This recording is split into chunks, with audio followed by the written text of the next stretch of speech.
Bienvenue dans cette série de 4 vidéos pour passer les fêtes dans les meilleures conditions possibles selon ton profil.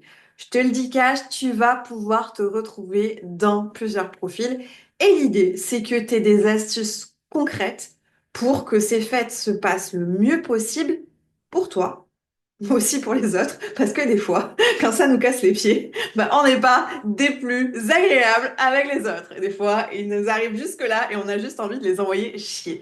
Donc cette série de 4 vidéos, c'est vraiment pour que tu reprennes euh, j'allais dire le contrôle, même si j'aime pas ce mot, mais que tu reprennes ton pouvoir, ta personnalité pendant ces fêtes. Parce que c'est pas un moment où tu dois te mettre entre parenthèses, c'est un moment où justement tu peux continuer d'être toi-même. Et même, je te préconise d'être toi-même pour que ça se passe le mieux possible, ben, pour toi aussi. Pour les autres, certes, mais surtout pour toi, et que tu puisses profiter de ces instants. Les conseils que je te donne pour cette période de fête sont aussi valables pour tout ce qui est genre soirée, événements spécifiques, etc. tout au long de l'année. Par exemple, des mariages, des repas de travail, des repas de famille, des repas d'anniversaire, des baptêmes, j'en sais rien moi. Tout ça, en fait, en gros, c'est des conseils que tu vas pouvoir mettre en place pendant les moments festifs de ta vie. Et donc, pourquoi 4 vidéos? Parce que j'ai pris 4 profils qui sont les plus courants auprès de ma clientèle et j'ai décidé de vraiment aller dans le fond et la forme pour chacun de ces profils pour que tu dises, OK, cette année ou pour tous les autres grands moments de ma vie, je suis parée, je peux y aller, j'ai pas à m'inquiéter. Bienvenue sur le podcast Aligné, le podcast qui libère la witch en toi.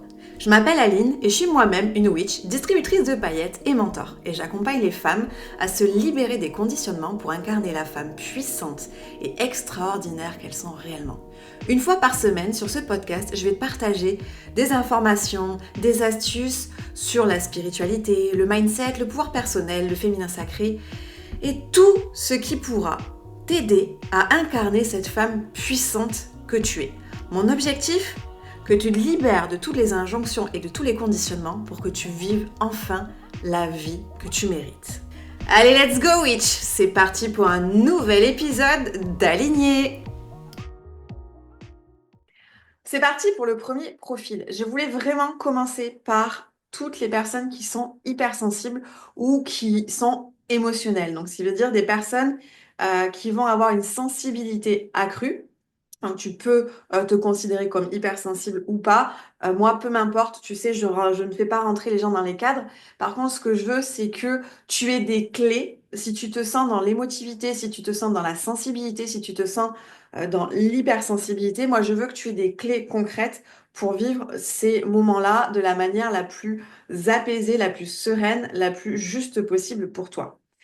Je voulais te le rappeler direct. Être hypersensible, être émotif, être sensible, ce n'est pas une faiblesse, ce n'est pas une honte, c'est simplement ton système nerveux qui fonctionne d'une manière qui peut être différente de celle des autres. Tu vas avoir des personnes qui sont hyper carrées, qui n'ont pas d'empathie, qui n'ont pas de sensibilité par rapport aux autres, etc. Pareil, pas de jugement, c'est leur problème. Toi, tu fais partie de ce groupe de personnes qui vivent sur Terre parmi nous. J'en fais partie, donc bienvenue dans le club. Mais comme je te dis, moi, j'aime pas non plus trop enfermer les gens dans des cases, dans des cadres. Mais en même temps, il y a des choses à savoir. Et par exemple, cette hypersensibilité, cette sensibilité, cette émotion, c'est pas du tout quelque chose de négatif. C'est pas parce que tu regardes un film et que tu vas te mettre à pleurer que c'est mal. C'est pas parce que tu es dans la rue et que tu vois quelque chose qui émotionnellement te travaille que c'est mal. Pas du tout. Tu peux même pleurer au travail, bien entendu. Tu peux rire, tu peux chanter, tu peux être en colère, tu peux être frustré. En fait, tu vis toutes tes émotions fois 1000. Et comme on nous a pas donné les clés pour vivre ces émotions, des fois, on est un peu submergé par ces vagues émotionnelles et on se dit, mais waouh, qu'est-ce que je vais en faire? Eh ben déjà, je vais donner des pistes aujourd'hui par rapport à tous ces moments de famille.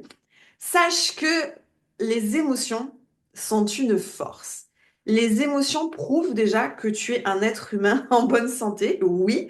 Après, effectivement, ça va te demander, c'est ce que je vais t'expliquer après, un certain travail sur ton système nerveux parce que quand tu enchaînes les vagues émotionnelles et que tu n'as pas fait un travail d'équilibrage, d'apaisement sur ton système nerveux, c'est là où en fait tu vas plus savoir quoi faire de toutes ces émotions. Tu vas être en état, wouhou, qu'est-ce que je fais? Et puis tu vas peut-être te mettre à pleurer, et puis à pleurer, à rire, etc. Ça peut arriver. Et ça, c'est quand on n'a pas eu euh, d'accompagnement, quand on n'a pas eu d'explication sur ce que c'est qu'être sensible, qu'est-ce que c'est qu'être les émotions, qu'est-ce que c'est que d'accueillir des émotions, comment on les accueille, comment on les gère, ce que c'est que d'être émotionnel. Et on n'a pas eu non plus d'informations sur le système nerveux, donc vraiment le système physique humain. Donc, là, déjà, je viens de t'expliquer, tu es normal. Tu es normal. Déjà, ça, c'est une bonne chose. Ce que tu vas faire avant, et ça, c'est quelque chose que tu peux faire toute l'année, ce qui est important pour quelqu'un de sensible et quelqu'un d'hypersensible, vous savez quoi, je vais juste dire sensible, hein. On va prendre un terme, je vais pas me répéter à chaque fois, non, sensible. Et ça regroupe tout le monde. Les personnes sensibles, on a vraiment besoin d'être attentifs à notre état physique, à nos ressentis physiques, non pas que émotionnels. Parce que souvent, on va avoir cet enchaînement d'émotions, on va pas savoir quoi faire, mais en plus, on ne va pas s'écouter physiquement. Du coup, par exemple, tu peux être en colère, sauf que tu dis c'est mal d'être en colère parce que depuis toute ton enfance, on t'a dit c'est mal d'être en colère, donc tu vas accumuler cette colère et tu vas pas savoir quoi en faire. Mais sauf que ton corps, lui, il réagit à cette colère. Il a besoin de faire quelque chose de cette colère parce que à force d'emmagasiner les émotions, tu vas les cristalliser en toi. Donc c'est important tout au long de ta vie, d'autant plus là, si tu peux déjà le faire d'ores et déjà avant les fêtes de fin d'année ou avant un grand rassemblement, ça veut dire, OK, comment je me sens? Comment je me sens? Et c'est important pour quelqu'un de sensible de prendre du temps pour lui. Si jamais j'ai créé un programme gratuit qui s'appelle Lumineuse, et dedans, tu as vraiment des pistes avec des astuces très courtes. C'est moins de 5 minutes par jour. En plus, c'est pas prise de tête. Quand j'expliquais aux personnes qui ont fait Lumineuse que, en fait, on a aussi travaillé leur système nerveux, elles m'ont dit, ah bon? Ah bon? Mais on s'en est pas rendu compte. Bah ouais, c'est un peu la magie de mon taf. C'est-à-dire que moi, je te fais travailler sur des trucs, genre c'est hyper cool et ça te fait du bien, mais sans te, tu sais, genre c'est pas la contrainte. Moi, je n'aime pas travailler, je n'aime pas vivre sous la contrainte, je n'aime pas travailler sur la contrainte. Donc, je ne vais pas vous mettre en contrainte. Donc, si jamais tu sais pas comment faire, tu as le programme Lumineuse, il est gratuit. Tu as le lien dans la description et déjà, ça va te permettre de faire ce travail de relation avec ton corps, de reconnexion avec ton système nerveux, etc. Donc, si tu vois, il est super bien fichu. C'est pas parce que c'est moi qui l'ai fait que je le dis. Ensuite, ce que tu peux faire, donc à part lumineuse, tu peux faire du checking. Donc vraiment, tu bouges ton corps, tu secoues comme si tu avais des puces en fait sur toi, avec tes jambes debout. Tu fais tes bras, tes jambes, tes fesses, tout ça, pendant plusieurs minutes. Tu peux mettre de la musique, pas de la musique, on s'en fout. Et l'idée, c'est vraiment que tu check, et ça va permettre à ton système nerveux de commencer à faire des réajustements. Donc, si tu avais trop d'énergie, ça va permettre d'évacuer ces énergies. Et si tu manquais d'énergie, ça va rebooster ton corps. C'est pour ça que j'adore l'exercice du checking parce que c'est du 2 en un et j'aime vraiment ça. Tu peux faire des automassages, c'est bien plus compliqué, je le sais, quand on a un rapport difficile à son corps. Là, tu sais que tu pourras venir me consulter un jour quand on aura besoin, quand tu en ressentiras l'envie. Mais parce que du coup, bah, quand on est sensible, c'est hyper important d'avoir cette reconnexion à son corps. C'est hyper important d'apprendre à l'aimer, je vais le dire. Je te demande pas de t'aimer physiquement, genre de te regarder dans le miroir, faire waouh, je suis bonne, mais d'avoir cette prise de conscience que ton corps est un véhicule et que ce n'est pas en faisant une dissociation entre ton corps et ton esprit que tu vas avoir moins d'émotions. Les émotions, elles vont être là. Et au contraire, en faisant ça, tu peux rentrer dans en faisant vraiment une dissociation et en n'écoutant pas ce corps, tu peux rentrer dans des schémas toxiques comme manger tes émotions, faire trop de sport, fumer, boire, etc., etc., etc., te laisser aussi, tu peux avoir des relations toxiques, etc. Bref, on rentre, mais là, c'est un autre sujet. Mais voilà, l'idée, là, c'est vraiment, pourquoi pas, du checking, de l'automassage. Et l'idée, ça va être de faire ça un peu tous les jours pour que tu prépares ton corps et ton système nerveux à entrer dans le marathon des fêtes. Deuxième étape, pendant les fêtes. Pendant les fêtes, donc déjà, tu continues ton checking et tout, tu vois, mais surtout, tu prends des moments de pause. C'est-à-dire qu'à un moment donné, même pendant les repas, hein, genre tu fais style que tu dois aller aux toilettes. Genre tu fais style tu vas aux toilettes. Mais tu vas prendre un moment de pause. Si tu peux aller dehors, inspirer, faut expirer, check, check, check, un petit checking. Et en fait, l'idée, c'est que tu te remettes en présence avec toi-même, que tu coupes un petit peu pour aller laisser venir les émotions des autres, en fait. Gérer un petit peu les tiennes, hein. Parce qu'en fait, dans ces moments-là, même si tu aimes les fêtes, en fait, hein, il y a du monde, il y a du bruit, il y a du monde, et du coup, bah, tu as tout ton système nerveux, tout ton système de sensibilité qui est wow, qui est genre wow, et qui est super activé. Et tu vas avoir en fait besoin tout au long du repas ou de la journée de faire des pauses comme ça pour pas arriver à la fin de la journée mode carpette, tu peux plus te lever, tu es au fond du lit et à dévorer tout ce qui passe, à péter un câble, etc. Non, là, l'idée, c'est d'anticiper ces moments qui pourraient être compliqués après. On n'en a pas envie de ces moments-là. Là, nous, on apprend à gérer dans l'instant présent, tu vois. Donc du coup, tout au long du repas, tu n'hésites pas à faire des recharges de batterie. Je disais aussi, parce que j'ai noté des trucs. Donc ça, c'est pendant les repas. Mais par exemple, si tu as un repas le midi et un autre le soir, tu te fais des coupures. Genre, tu dis à tout le monde, même sans rien dire, t'as pas à te justifier. Tu vas te prendre un bain, tu te fous en pyjama sur le canapé. Bref, tu te fais des vraies coupures où tu te casses dans la nature sans personne et tu vas marcher et tu vas checker, tu vas hurler si t'as besoin de hurler, tu vas rire si t'as besoin de rire. Bref, tu nous fais des coupures en fait. Vraiment. Sans aller peut-être dans l'extrême, mais tu peux prendre le temps pendant les repas, pendant les trucs de, OK, comment je me sens? Est-ce que j'ai besoin d'aller faire une coupure ou pas? OK, est-ce que j'ai les épaules tendues? Est-ce que c'est OK? Bon, j'ai rigolé mais même si même si ça se passe bien, des fois, on a juste besoin d'aller faire une petite recharge de batterie de batterie d'énergie, de batterie sociale pour repartir avec tout le monde, en fait. C'est pas que du négatif, hein, quand je parle des fêtes et tout, c'est qu'on a tous un mode de fonctionnement qui est différent.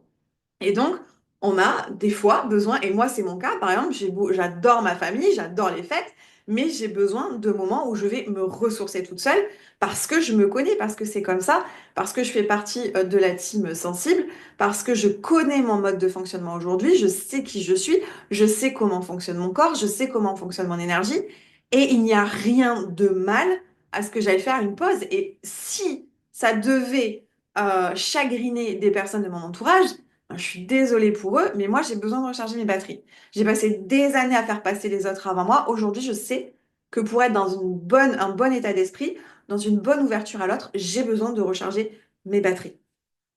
Si jamais, pour les personnes qui sont vraiment sensibles auditivement, tu peux aussi en fait investir dans des bouchons qui te permettent pas de te couper de tout le bruit, mais qui te permettent d'entendre les gens autour de toi, par exemple à table, mais qui te coupent du bruit ambiant. C'est aussi une piste si tu vas dans des restos, au cinéma ou des choses comme ça.